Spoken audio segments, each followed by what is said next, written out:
마태복음 26장 16절에서 6절에서 16절까지 말씀을 봉독해 드리겠습니다.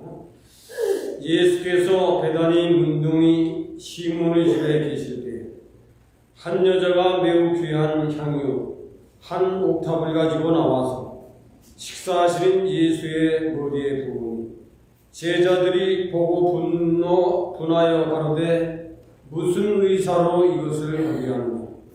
이것을 많은 값에 팔아 가난한 자들에게 줄 수 있었겠도다 하거늘 예수께서 하시고 저희에게 이르시되 너희가 어찌하여 이 여자를 괴롭게 하느냐.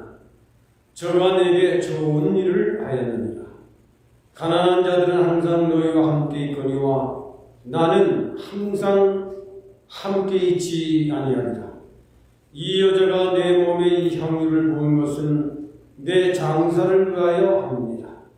내가 진실로 너희에게 이르노니 온 천하에 어디서든지 이 복음이 전파되는 곳에는 이 여자의 행한 일도 말하여 저를 기념하리라 하니라 하시니라. 오늘 여러분들 앞에 좀 제수롭게 해주려고 합니다. 목소리가 좀 편중해서 널리 좀 이해해 주시고 양보해 주시기 바랍니다. 저도 모처럼 노력을 이렇게 지금 안 하려고 하는데도 좀 나옵니다. 벌써 저도 여러분들도 다 아시는 바대로 사순절을 맞이해서 우리들이 신앙생활을 다시 한번 점검하고 우리들의 그동안 걸어온 믿음의 족치를 되돌아보는 이런 좋은 복되고 신령한 시간들이 되시기를 바라마지 않습니다. 오늘 우리 추보에는 복음이 전파되는 곳에 이 여인을 마태복음 26장에 있는 말씀 그대로를 옮겨놨습니다.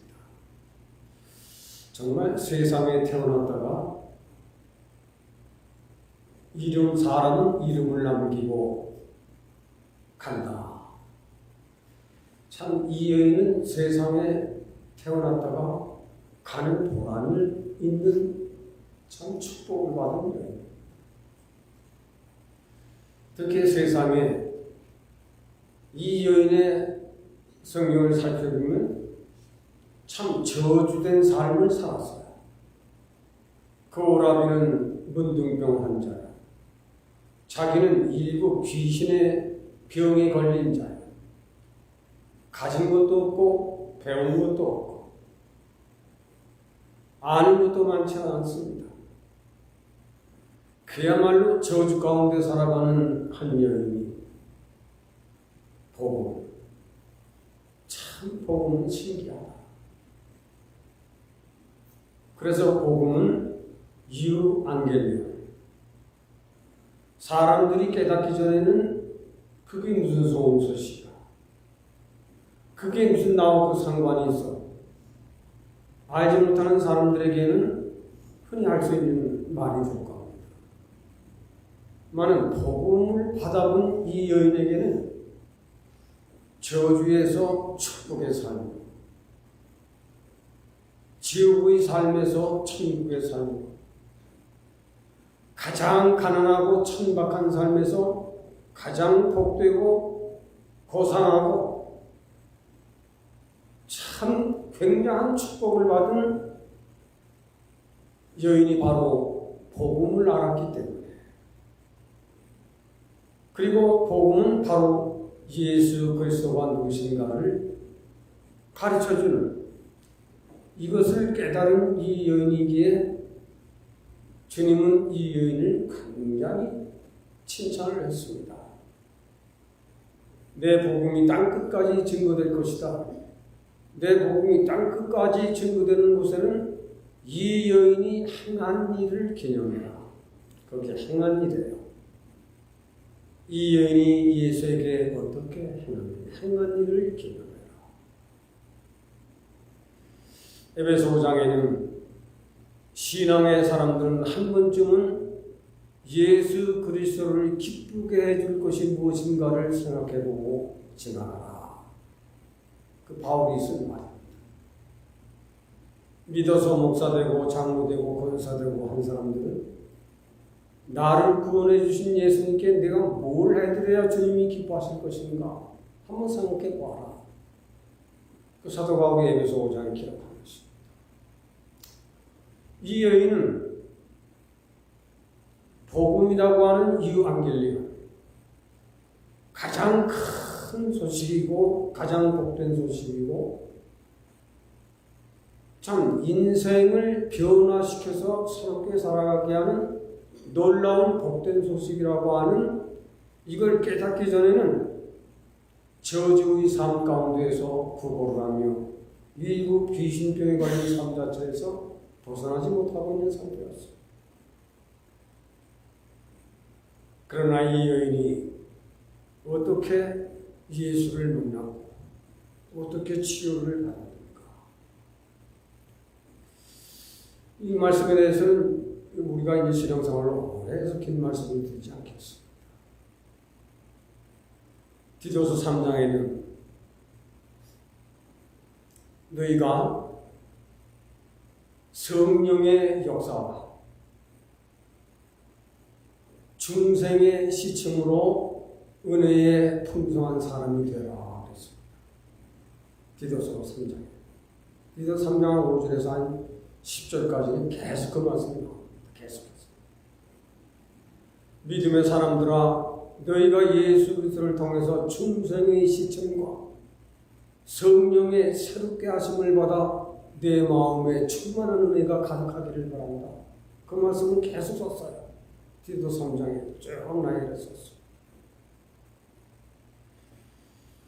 이 여인은 예수에게 나와서 누가복음 7장에 보면 그는 참 저주의 삶이에요. 차라리 태어나지 않았으면 좋겠어. 차라리 사람 없는 곳에 혼자 가서 살고 싶은 심정이에요. 오라비 문둥병에 자기는 일곱 귀신 사람 구실을 못합니다. 그야말로 저주의 생애에서 예수를 만나게 됩니다. 그 예수 앞에 얼마나 자신의 생애, 자신의 일생, 자신의 생명이 비천하고 천박했던가. 자신을 예수 그리스도 앞에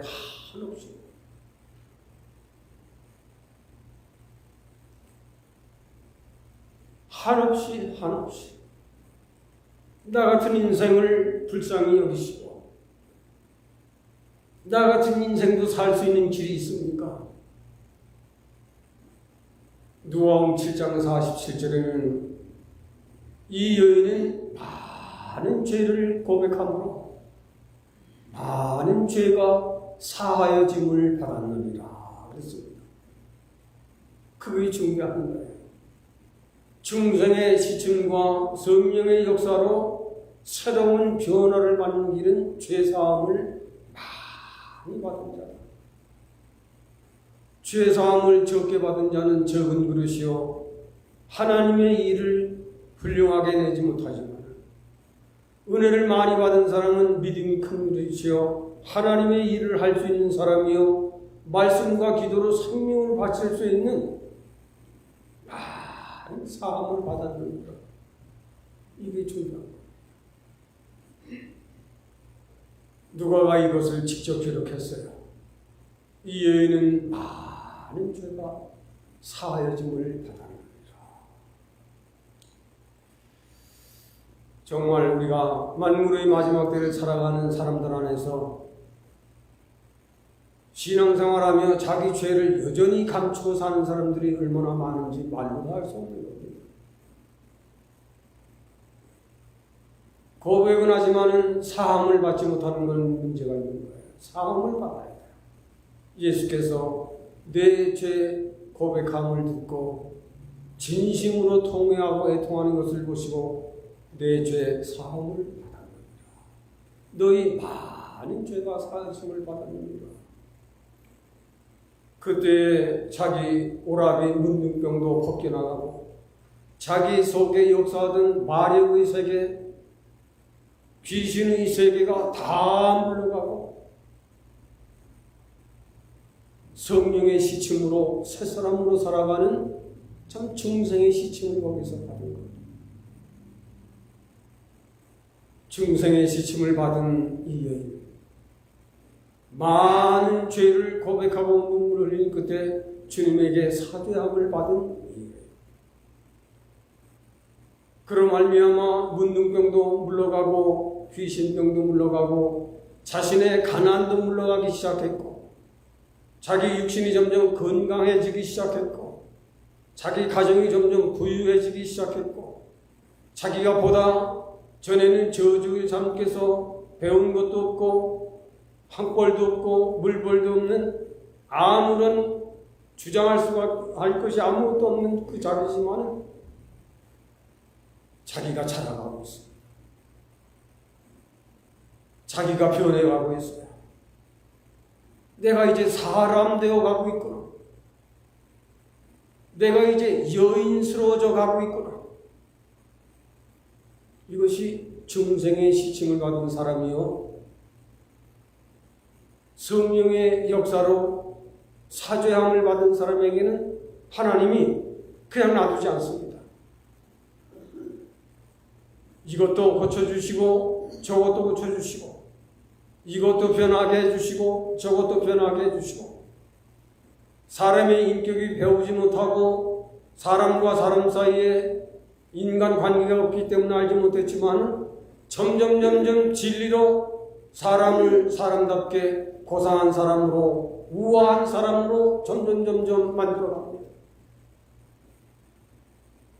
이것이 중생의 시침과 성령의 역사로 변화된 사람들이 가져지는 신앙의 신념인 것입니다. 내가 자라가는 것이 아니에요. 내 안에 성령이 세상을 받은 것은 하나님의 그릇이 됐기 때문에 하나님이 성령을 그 심령 속에 통해서, 네가 나는 놓고 기억자 모르는 너지만은 진리를 보게 하시고, 네가 나는 놓고 기억자 모르는 자지만 찬송을 부르게 하시고, 주님을 따라다닐 수 있는 믿음의 눈을 열어서 세상을 따라가는 것이 아니라 주님만을 따라다닐 수 있는 믿음의 세계가 열려진 것입니다. 자신이 얼마나 놀랐을까요? 나는 이 말씀을 볼 때마다 성경에서 가장 자랑할 만한 여인은 이 여인입니다. 세상에 태어났다가 가는 보람 있는 여인이 바로 이 여인입니다. 그 누추한 삶에서 누가 지나가면 냄새날까봐 피해갈 수 있는 나, 어디 가도 내가 나타나면 사람들이 인상을 찌푸릴 수 있는 그나, 그러나 은혜를 받은 후에는 점점 달라집니다. 점점 달라져요. 어떻게 달라졌을까? 두 번째로 말씀과 기도로 사는 여인이 됐기 때문에 그렇습니다. 주님이 시장하실 때나 어딜 때나 마음 놓고 가실 수 있는 집이 이 여인의 집이에요. 많은 죄가 사함을 받았기 때문에 아무 때 가도 잡수실 걸 주고, 목마를 때 가서도 마실 걸 주시고, 아무 때다 피곤하시면 쉬어 가실 수 있는 내 집처럼 이 여인의 집을 자주 복음 전하실 때 왕래하셨습니다. 그 이유가 뭘까? 마리아는 주님이 만날 때마다 진리를 묻고 진리를 캐내기 시작했고, 왜? 너무 많은 것을 알아야 되기 때문에. 사람이 진리를 다 압니까? 몰라요. 심지어는 시장 와서 집에 찾아왔었는데도 언니는 음식 준비됐지만 마리아는 여전히 주님 무릎에 앉아서 진리를 캐고 있습니다. 오늘 우리가 사는 세대는 교회 출입도 잘하지만 진리를 버리고 다니는 사람들이 많습니다. 진리를 아예 성경도 안 읽고 교회는 성가대, 선교, 무슨 봉사, 안신하는 사람들이 많습니다. 그러나 중생의 시침과 성령의 역사로 많은 죄를 사함을 받은 사람은 먹을 것이 신령한 양식 말씀밖에 없어요. 말씀은 시편 110편에 보면, 아니 마태복음 18장에도 보면 그때 왕이 물었죠. 나는 진리를 증거하러 세상에 왔느니라. 그래서 저게 바로 왕이 진리가 무엇이냐라고 물었어요. 진리를 증거하러 왔는데 진리를 아는 것은 바로 나를 아는 것이니라. 요한복음 18장. 이 여인은 주님을 알기 때문에 진리를 버릴 수가 없는 겁니다. 진리는 내 생애의 최고고 진리는 나를 거듭나게 하시고 자라가게 하시고 나를 보배로운 믿음의 사람으로 만들어 신의 품성에 참여할 수 있는 데까지 이끌어 가시는 것을 이 여인은 알았기에 주님을 만나기만 하면 진리를 캐묻는 거예요. 이것이 소중한 거예요. 시편 110편에는 진리를 아는 자는 죄를 범하지 않는다. 진리를 아는 자는 너의 좁은 마음을 넓은 마음으로 고쳐주는 일이 있는 거예요. 시편 110편에 다 있는 말씀입니다. 진리를 아는 자는 어두운 내 눈을 열어 진리를 깨닫게 하신다. 이건 누가복음 24장에도 기록된 말씀입니다. 진리는 너로 참 평안을 누리게 하고 너의 생애에 장애물이 없도록 너를 지킬 것이다. 이게 말씀의 힘이에요.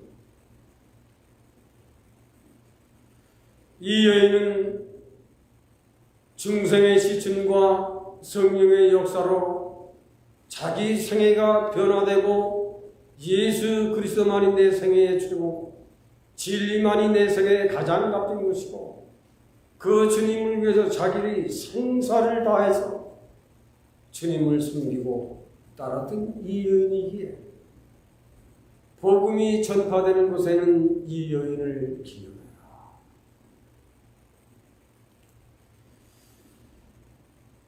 오늘 우리가 사는 세상은 정말 많은 젊은이들이 진리는 버린 채 교회에서 이런저런 운동들을 많이 하고 있어요. 좋은 일입니다. 안 하는 것보다. 그러나 참 진리의 세계를 아는 사람들은 예수 그리스도, 말로만이 고난주간이 아니라 말로만이 그런 기간이 아니다. 그 사람은 항상 그것이 마음에 있어요. 내 생애에 나를 살게 하신 예수 그리스도.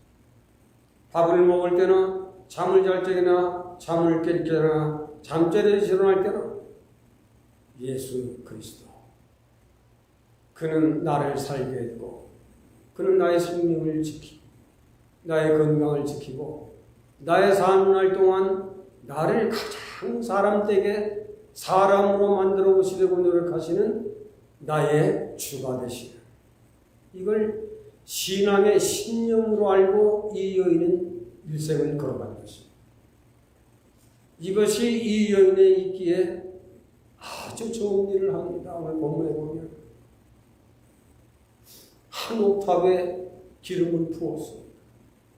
제자들이 분개했습니다. 이 여인은 아무 말이 없습니다. 그때 주님께서 저가 내게 좋은 일을 하였느니라. 오늘 본문에 저는 내게 좋은 일을 했으니 저 여인을 괴롭게 하지 마라. 좋은 일을 했다. 내게 나와 중생의 시침과 성령의 역사로 말씀과 기도로 살아가더니 내가 이제 예루살렘을 입성하여 죽고 죽은 다음에 부활하여 다시 일어날 것을 알고 나를 위하여 그 장사를 예비했구나.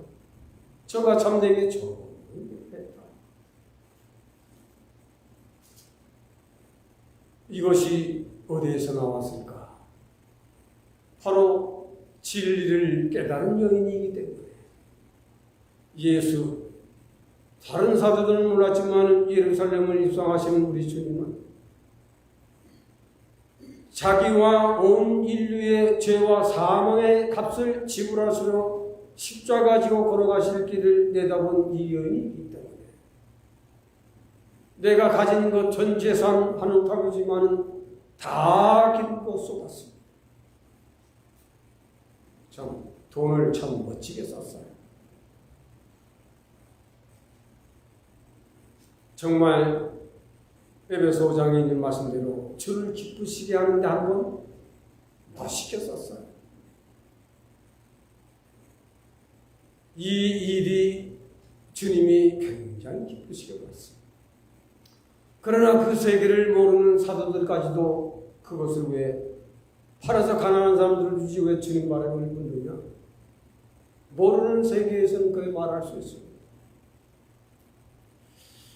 우리가 때로는 주님을 위해서 굉장한 투자하는 것, 당신에게 사람들에게 미련해 보이는 것 같지만은 그것이 주님에게 좋은 일이, 축복의 일이, 승리의 길이 될 수 있다는 것을 이런 데서 인생의 계산과 믿음의 계산이 전혀 다르다는 것을 이런 데서도 알아야 합니다. 저간에게 좋은 일을 해야 합니다. 복음이 증거되는 것은 이 여인의 행한 것을 기념해라. 이 여인의 행한 것. 인간은 물질 앞에 누구를 막론하고 더 약합니다. 그러나 이 여인은 자기가 그 비천한 가운데에서 모으고 모아서 가장 아낄 수 있고 가장 버리기 어려운 그 옥탑을 예수님의 발에 부었습니다. 주님을 얼마나 사랑하는 것입니까? 주님의 은혜를 얼마나 크게 깨닫고 아는 것입니까? 좋은 일을 했다. 너는 내 장사를 위하여 한 것입니다. 내가 이 십자가를 지고 고난의 길을 걸어 온 인류의 죄와 사망을 위해 값을 지불하고 3일 만에 다시 부활하여 인생을 구원의 길로 인도할 그 고난의 길을 너는 깨달았고 그걸 깨달았음으로 말미암아 그 엄청난 내 제자들까지 분개할 수 있는 그 재산을 나를 위해서 다 써버렸구나. 참 좋은 일을 했다. 너는 내 장사를 위해서 한 일이다. 굉장한 요한 2서에 보면 사도 요한이 이걸 기록했습니다. 제가 목사직 받을 적에 논문을 거기를 쓰라고 해서 논문을 거기를 썼어요. 은혜를 많이 받았어요. 보면 주님이 운명하시고 승천하신 후에 이 마리아는 굉장한 축복을 받았어요. 굉장한 축복을 받았는데 이 축복을 어디에 썼는가? 주님 뽑아놓은 사도들을 위해서 썼습니다. 제가 거기 논문을 쓰면서 많이 읽었어요. 참 여인이지만 쓸만한 여인입니다. 주님 뽑은 제자들이에요. 자기가 옥탑을 벌쓰게 비난하고 욕하던 사람들이에요. 그러나 주님이 밤이 맞도록 뽑아 세운 이 사도들, 자기의 생애 12사도들을 자기의 전 재산을 통해서 그들을 보살펴 주었습니다. 가는 곳마다 성ገብ이 되고 가는 곳마다 먹여주고. 그런데 제가 논문을 쓰고 굉장히 칭찬을 받았습니다. 이 여인이 바로 이 여인입니다 하고 논문 마지막을 마감을 했죠. 여러분, 우리가 정말 수가 많건 적건 상관할 것도 없지만 우리는 이 여인 가진 게 많았는가? 그렇죠. 학벌이 좋았는가? 그렇죠.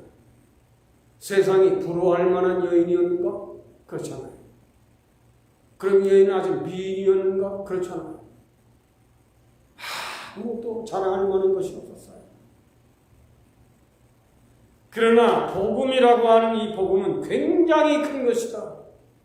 뉴에반겔리온. 인생들아, 이 복음에 너희 초점을 맞추어 너희 일생을 주목해라. 복음이라고 하는 것은 그야말로 가장 복된 소식이고 그야말로 가장 큰 축복의 소리고 너의 생애를 바로잡아 너의 일생을 이 땅에서 천국까지 먼 미래를 향하여 끊임없이 올라가고 은혜 가운데 축복 가운데 걸어갈 수 있는 신앙인의 길이 바로 뉴 안겔리온입니다. 이 세계를 알고 걸어가자. 이것이 오늘 이 여인을 통해서 저도 여러분들에게 전달하고 싶었던 것입니다. 말씀은 나의 좁아진 마음을 넓게 하고, 말씀은 나의 죄된 생활에서 벗어나, 말씀은 나를 가장 고아하고 우아한 사람으로 만들어가고, 말씀은 나로 하여금 가장 평안하고 장애물이 없는 축복의 세계, 믿음의 세계를 걸어갈 수 있는 이 엄청난 것이 복음입니다. 이것을 저도 여러분들도 얻게 될 것. 우리 적지만은 그 세계를 걸어가다 보면 엄청난 사람들이 저 사람들 속에 뭐가 있는 거야 하고 찾아오고 이런 축복이 계시기를 바람하지 않습니다. 하나님 은혜와 사랑 안에서 오늘도 주님이 우리를 위하여 질고를 당하신 일을 기억하며 한 여죄인의 말씀을 전달했습니다. 주님께서 이 여인의 믿음을 칭찬하시고 복음이 전파되는 곳에 이 여인을 기념하라 하신 것처럼 오늘도 이 말씀을 주님의 명령에 의해서 깨달은 바대로 전달했습니다. 우리 교우들 안에서도 이런 놀라운 중생의 시침과 성령의 역사하심을 따라 은혜 충만하고 말씀 충만하고 성령 충만해서 우리들도 마침내 하나님의 뜻을 이루어드려서 우리 주님을 기쁘시게 하는 믿음의 산 사람들로 생명의 산 길을 능력 있게 걸어갈 수 있도록 축복해 주시기를 원하옵고 예수님의 이름으로 기도합니다.